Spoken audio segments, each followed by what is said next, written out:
దేశమంతా డాక్టర్ అంబేద్కర్ రాజ్యాంగం అమలవుతుంటే ఆంధ్రప్రదేశ్లో మాత్రం అందుకు భిన్నంగా రెడ్ బుక్ రాజ్యాంగం అవుతుందని తిరుపతి ఎంపీ డాక్టర్ మద్దిల గురుమూర్తి విమర్శించారు. నెల్లూరులో వైసీపీ కార్యాలయంలో అంబేద్కర్ జయంతి సందర్భంగా ఎంపీ నేతృత్వంలో ఘనంగా నివాళులర్పించారు.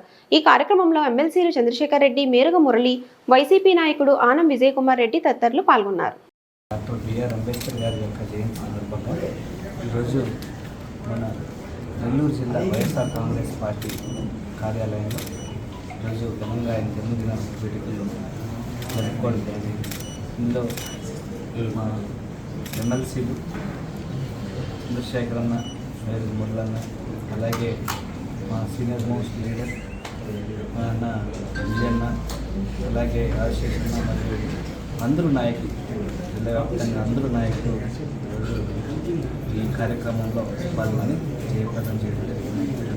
ఆ మహనీయుని యొక్క చేసినటువంటి సేవల్ని కొనియాడుతూ భారత రాజ్యాంగం ఎంత పటిష్టంగా ఉండడం వల్ల ఈరోజు దేశవ్యాప్తంగా ప్రజాస్వామ్యం పరిణమిస్తుంటే, కానీ ఆంధ్ర రాష్ట్రంలో మాత్రం దానికి విరుద్ధంగా, భారత రాజ్యాంగానికి విరుద్ధంగా రెడ్ బుక్ రాజ్యాంగం మాత్రమే ఇక్కడ పరిపాలన సాగిస్తుంది. కాబట్టి ఈరోజు రాష్ట్రంలో ఎక్కడ చూసినట్టు అశాంతి, అలాగే అవినీతి రాజ్యం వెళుతూ ఉంది.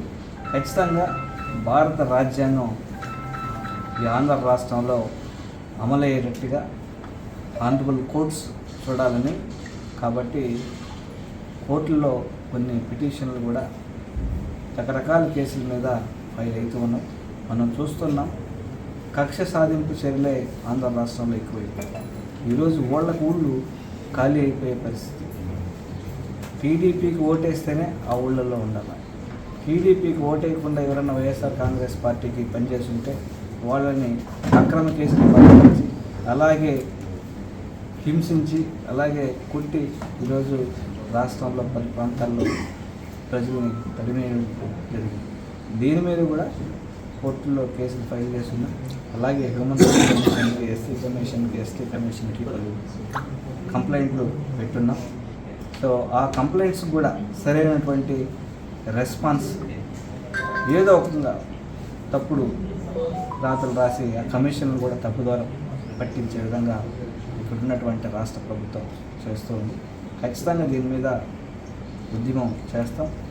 డాక్టర్ బిఆర్ అంబేద్కర్ గారు కలగన్న ఆశయాలు ఈ రాష్ట్రంలో అమలయ్యే విధంగా ఖచ్చితంగా వైఎస్ఆర్